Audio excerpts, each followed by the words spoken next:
அனைவருக்கும் வணக்கம். நாம இந்த வீடியோல அரசியலமைப்புல தேசிய கட்சிகளுக்கு அங்கீகாரம் எப்படி குடுக்குறாங்க அப்படின்றத பத்தி தான் பார்க்க போறோம். 3 விஷயங்கள அடிப்படையா வச்சு தான் தேசிய கட்சிகளோட அந்தஸ்த குடுக்குறாங்க.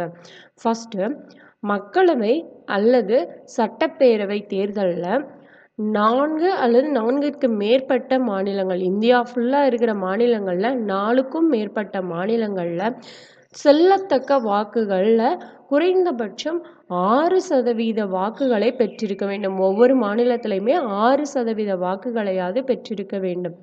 2வது, மக்களவை அல்லது சட்டப்பேரவை தேர்தல்ல 2% மக்களவை உறுப்பினர்களை 3க்கும் மேற்பட்ட மாநிலங்களிலிருந்து தேர்ந்தெடுக்கப்பட வேண்டும்.